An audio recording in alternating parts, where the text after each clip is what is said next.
बस हाणे इहा त उमेद आहे त असांजा मामला जल्दी हल थी वञनि। बाक़ी हाणे इहो ई आहे त असां पुरअमन शहरी आहियूं, असां पुरअमन सियासत कंदड़ सियासी समाजी कारकुन आहियूं। असां सां हीउ जेको टाइम हली रहियो आहे ॾुखियो आहे, मुंहुं त ॾी वेंदासीं इन में त असां को वांगुरु त ॾही कोन पवंदासीं। पर अहिड़े मोतमार हथियारनि सां गॾु हुया जेके असां पंहिंजी ज़िंदगी में कॾहिं कोन ॾिठा। उन हथियारनि जे ज़ोर ते मुंहिंजे बच्चनि जे साम्हूं मुंहिंजे बच्चनि जे पीउ खे खंबे हू खणी विया आहिनि। असां पुछूं था त आख़िर असांजो ॾोह कहिड़ो आहे। कामिड़ सिंगार पुरियत तबिके जी सियासत कंदड़ पुरियत दोस्त आहे ऐं असां इहा पुरियत तबिके जी सियासत कंदा रहंदासीं। असांजो इहो मुतालबो इहो आहे त कामिड़ सिंगार जो जेकॾहिं को ॾोह आहे, जेकॾहिं असांजो को कसूर आहे, को ॾोह आहे त कामिड़ सिंगार खे ज़ाहिर कयो वञे।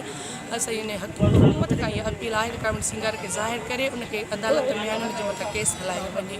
मुंहिंजा बच्चा मूंखां पुछनि था त असांजो बाबा कॾहिं। दरख्वास्त में फौजिया उनकी वाइफ जो है वो पिटिशनर बनी है। इससे पहले उन्होंने ये एप्लीकेशन जो थाना है इलाके का वहाँ पे दिया था थानेदार को कि उनको बाजियाब किया जाए, उनको गायब किया गया है। जुम्मे के सुबह को एक तरह से 3 बजे रात को जो है उनको गायब किया गया है, घर से उठाया गया है, उनका कोई पता नहीं है। आज हमने यहाँ पे पिटिशन फाइल की है कोर्ट में कि उनको बाजियाब किया जाए। इन वक्त जेका सूरत हाल आहे पर हाणे उहा सूरत हाल आहे जो कंहिं बि इज़तदार माण्हू जी इज़त महफ़ूज़ न आहे।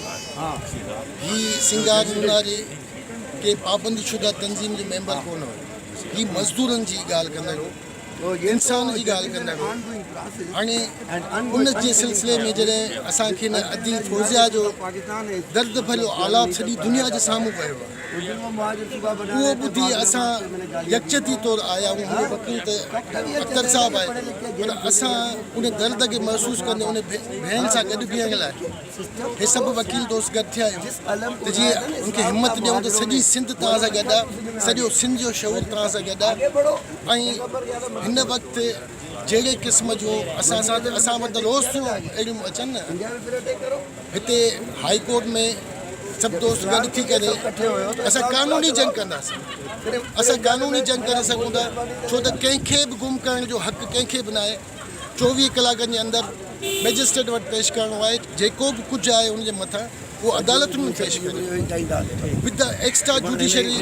इहा जेका अरेस्टेशन आहे इहा सॼे आइन कानून जे ख़िलाफ़ु आहे, आइन जे आर्टिकल 9(10) जे ख़िलाफ़ु आहे, जंहिंजे करे असां उनखे जी मज़मत बि करियूं था जो उनजी वायोलेशन था कनि, पाण था कनि वायोलेशन, आइन जी पाण था तोड़ फोड़ कनि। असीं चाहियूं था आइन ते हलो, आइन ते अमल करियो, हिन मुल्क खे सुहिणे नमूने हलायो, सुठा थियो, माना मजबूर न कयो कंहिंखे। हमें सीरियसली हमें खौफ है इस बात का कि उनको टार्चर किया जाए और उनकी ज़िंदगी को ख़तरा है, तो हमने हाई कोर्ट को कहा है कि फौरी तौर पर उनको कोर्ट के सामने प्रोड्यूस करने का आर्डर किया जाए। हमने पुलिस स्टेशन में भी दरख्वास्त दी है, लेकिन पुलिस वाले कोई FIR नहीं लिखते हैं मिसिंग पर्सनस की, उनको भी हमने दरख्वास्त भेजी है।